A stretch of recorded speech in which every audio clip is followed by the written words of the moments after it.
কেনাকাটা আর রেকর্ড প্রবাসী আয় ঈদ উৎসবে গতি ফিরেছে দেশের অর্থনীতিতে। শুধু কেনাকাটা হয়েছে ৬০ থেকে ৭০%।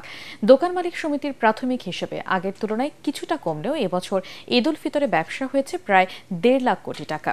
তবে ঈদের ছুটি আগের মতো গত মাসের ২৬ দিনের রেমিটেন্স এসেছে প্রায় $৩ বিলিয়ন। বিশ্লেষকরা বলছেন, রাজনৈতিক স্থিতিশীলতা ও আইন শৃঙ্খলা পরিস্থিতি স্বাভাবিক থাকলে এর পরিমাণ বাড়ত আরও কয়েক গুণ। শারফুল আলমের রিপোর্ট। ঈদ উৎসব মানেই ব্যবসা বাণিজ্য তথা অর্থনীতির গতি। গরিব ধনী সবাই নিজেদের সাধ্যমতো ঈদের কেনাকাটা করে থাকেন। আবার বছরের যে কোনো সময়ের চেয়ে রমজান মাসে ইফতার উপকরণ থেকে শুরু করে পোশাক সব ক্ষেত্রেই বাড়ে কেনাকাটার পরিমাণ।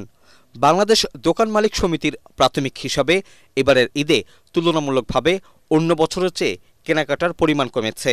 তবে এরপরও ১,২০ কোটি থেকে ১.৫ লাখ কোটি টাকার কেনাকাটা হয়েছে এবারের ঈদে। টানা সপ্তমবারের মতো বেস্ট টিস্যু পেপার ব্র্যান্ড হিসেবে স্বীকৃতি পেয়েছে বসুন্ধরা টিস্যু। লক্ষ্যমাত্রা 60 to 70% অর্জন করতে পেরেছি।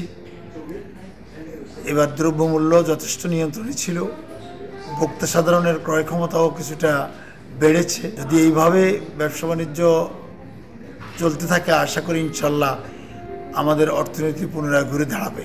ঈদ উৎসবে পিছিয়ে ছিলেন না প্রবাসীরাও। পরিবার পরিজনের জন্য ঈদ উৎসবকে রাঙাতে তারাও আগের যে কোনো সময়ের চেয়ে বেশি পরিমাণ অর্থ দেশে পাঠিয়েছেন। বাংলাদেশ ব্যাংকের তথ্য বলছে, ঈদের ছুটির আগে মার্চ মাসের প্রথম ২৬ দিনে দেশে এসেছে প্রায় $৩ বিলিয়ন প্রবাসী আয়।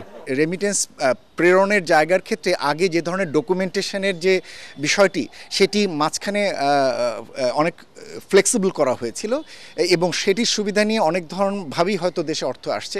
যৌক্তিকভাবেই একজন রেমিটার পাঠাচ্ছেন কিনা, তার আয়ের উৎস কিনা কোনো অপ্রদর্শিত আয়ের অর্থটি যেন দেশে এসে বৈধ না হয়ে যায়, সেই বিষয়গুলো কিন্তু দীর্ঘমেয়াদে দেখবার প্রয়োজন পড়বে। রাজনৈতিক স্থিতিশীলতা ও আইনশৃঙ্খলা পরিস্থিতি স্বাভাবিক থাকলে আগামী ঈদে কেনাকাটার পরিমাণ আরও কয়েক গুণ বাড়বে বলে মনে করছেন বিশ্লেষকরা।